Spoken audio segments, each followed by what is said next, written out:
जो संविधान की मूल भावना है प्रेमबल के अंदर और कर्तव्य दिए हुए पब्लिक को, वो तो साथ रख करके आप जो नीतियाँ हैं, जो कार्यक्रम है, सिद्धांत कांग्रेस के हैं, वो अपना लो आप तो खाली, बस और कुछ नहीं करना है। स्वतः ही देश में जो आज हालात बन गए हैं मोदी जी के राज में, तनाव का माहौल है, हिंसा का माहौल है, धज्जियां उड़ रही ये हमारे संविधान की, लोकतंत्र खतरे में है, दुरुपयोग हो रहा है ईडी, इनकम टैक्स, सीबीआई का, जुडिशरी में दबाव है। ये तमाम बातें लोग समझ जाएंगे, लोग खुद ही समझ जाएंगे।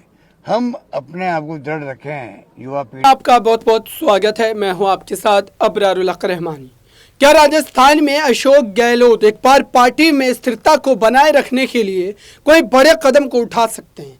क्या वो कोई बड़ी कुर्बानी दे सकते हैं? दरअसल इस समय इस बात को लेकर के चर्चा लगातार जोरों पकड़ रही है कि राजस्थान में जिस ढंग से अशोक गहलोत ने लगभग कई वर्षों से आपने देखा कि सीएम पद को लेकर वावेला मचा रखा है, क्योंकि विधायकों के इस्तीफे से लेकर और कई मुद्दों की बात करें दर्शकों तो इस पर काफी ज्यादा चर्चा लगातार होती नजर आ रही है। लेकिन इन तमाम मामलों को और ज्यादा बेहतर ढंग से समझने के लिए अशोक गहलोत के इस बयान को जरूर सुनिए। देखिए, 2030 विजन जो हम लेके चल रहे हैं, उसकी लॉन्चिंग बहुत जल्दी होगी।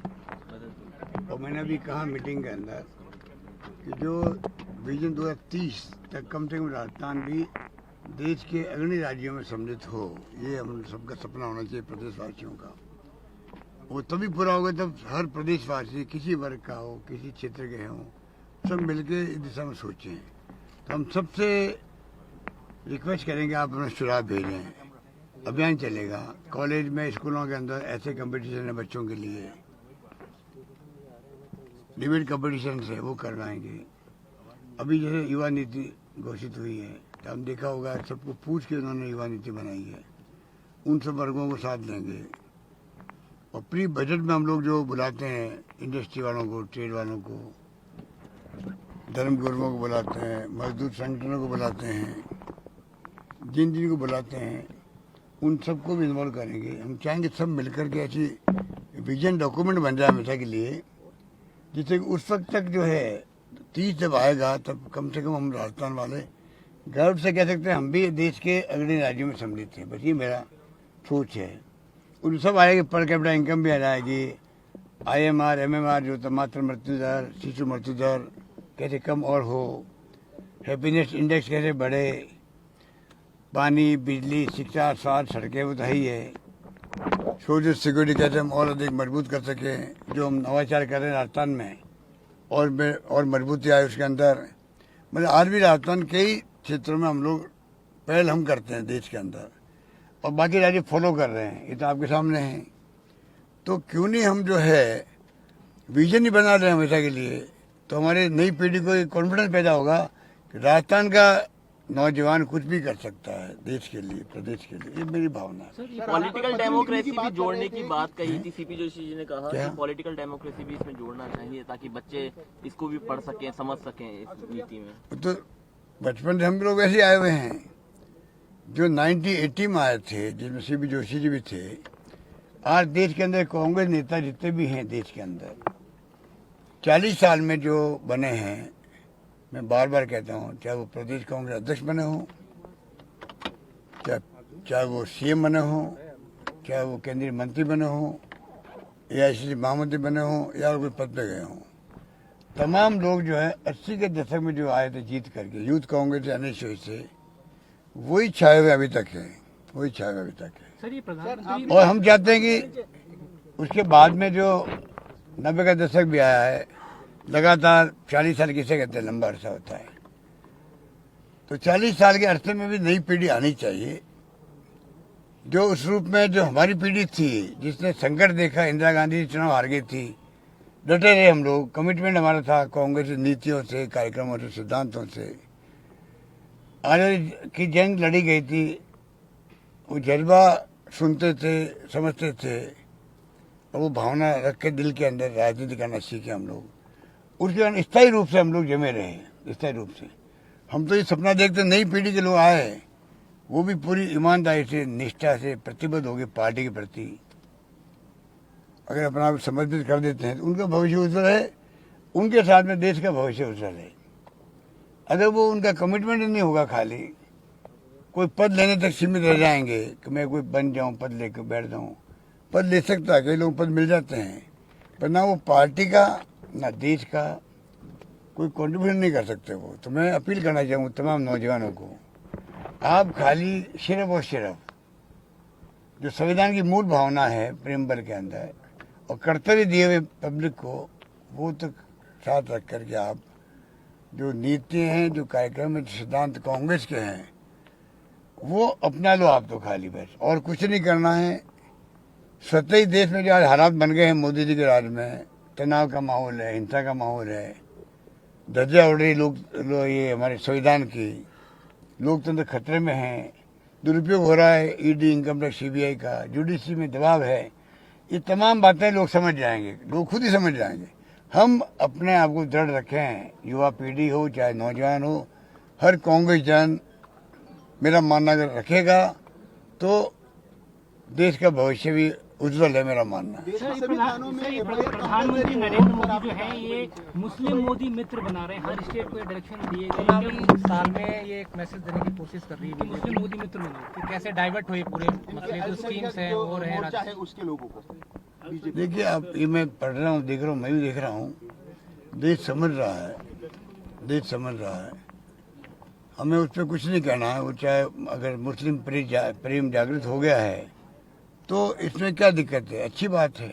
हम तो चाहते हैं कि उनके सब धर्मों के लोगों के प्रति, सब जातियों के प्रति उनका प्रेम जागृत हो। हम दुआएं करते हैं प्रधानमंत्री जी से, आरएसएस वालों से, अमित शाह जी से, आपका प्रेम जागृत हो, मुस्लिम हो, ईसाई हो, फारसी हो, जैन हो, सिख हो, हर जातियों के साथ में, दलितों के साथ में।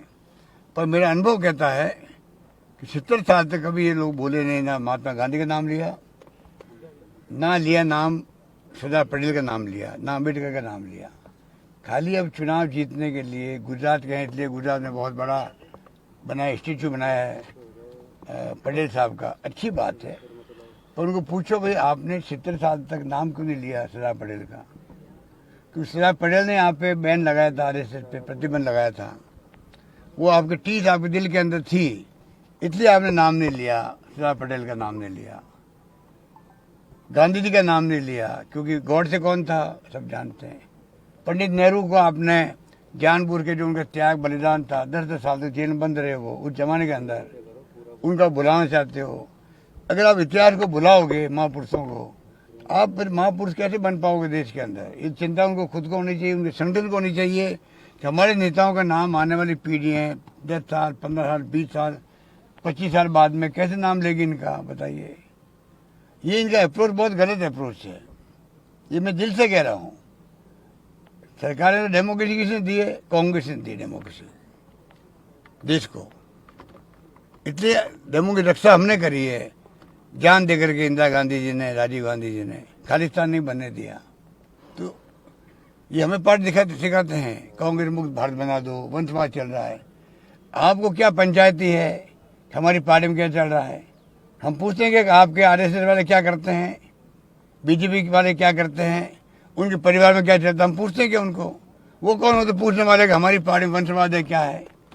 अरे वोट तो गुप्त होते हैं, तब भी क्यों इस परिवार को लोग चाहते रहेंगे, क्यों बताइए, इनको पूछो, इनको जवाब इनके पास में। आप पंचायती कर दो बिना मरे कांग्रेस की, मुक्त कर दो कांग्रेस को देश से, क्या मुक्त कर दोगे?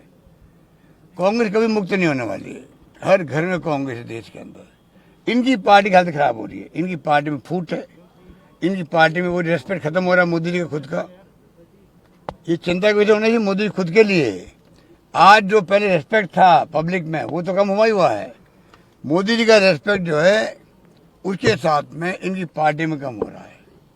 पूछ लीजिए आपके बीजेपी वालों से, इनकी मीटिंगों में क्या होता है, पहले क्या होता था, अब क्या होता है। इनके संसदीय दल की मीटिंग होती है पार्लियामेंट के सेंट्रल हॉल के अंदर, वहाँ क्या माहौल होता है, पहले क्या था, अब क्या है, मालूम कर लीजिए आप लोग। मैं मोदी जी को कहना चाहूँगा, इस बात को समझा, ओबीसी के संबंधित प्रधानमंत्री हो, ओबीसी का मान सम्मान तो रखो कम से कम। आप जिस प्रकार से आपका अप्रोच है, उससे आपकी पार्टी आपके खिलाफ हो रही है, धीरे धीरे रिवोल्ट हो सकता है आपके खिलाफ में। तो आप समझ सकते हो।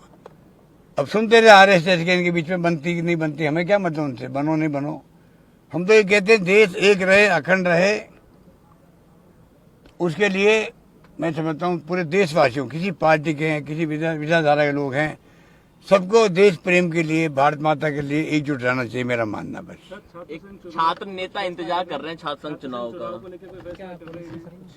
वो शिक्षा राज्य मंत्री जो है हमारे, उच्च शिक्षा राज्य मंत्री, वो इसको दिखवा रहे हैं, बातचीत करके वो फैसला करेंगे। वो कह रहे हैं कि आपके पास फाइल है, आप ही अंतिम फैसला लेने वाले हैं। नहीं, अच्छी बात नहीं है, वो तो मैं बात करूंगा उनसे। पत्र लिखने की और एफआईआर दर्ज करवाने की आपने बात ये मैं जरूर कहना चाहूंगा, लिंडो कमेटी बनी थी, लिंडो कमेटी में रिकमेंड बहुत शानदार थी, चुनाव होने बंद हो गए थे। मैं ही वो मुख्यमंत्री हूँ जिसने राजस्थान में चुनाव वापस प्रारंभ करवाए थे। हमसे बड़ा कमिटमेंट किसका होगा चुनाव के अंदर। पर आज जो पैसे खर्च कर रहे हैं बच्चे अभी से ही, जब एमएलए एमपी के चुनाव लड़ रहे हों, तो कहाँ से पैसे आता है, क्यों खर्च कर रहे हैं। और जो लिंडो कमेटी की जो रिकमेंडेशन थी कोड ऑफ कंडक्ट की, उस धज्जा उड़ा रहे हैं, उसको हम पसंद नहीं करते। चुनाव भी आ रहे हैं असेंबली के।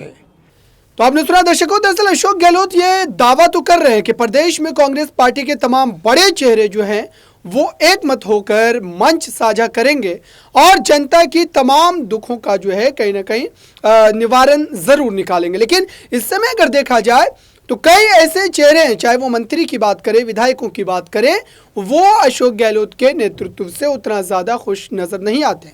यही वजह है कि राजेंद्र गुड़ा जैसे विधायकों को उन्हें बर्खास्त भी करना पड़ा। फिलहाल इस खास रिपोर्ट में बस इतना ही। जुड़े रहिए बड़ी खबरों के लिए नेक्स्ट 9 न्यूज़ के साथ।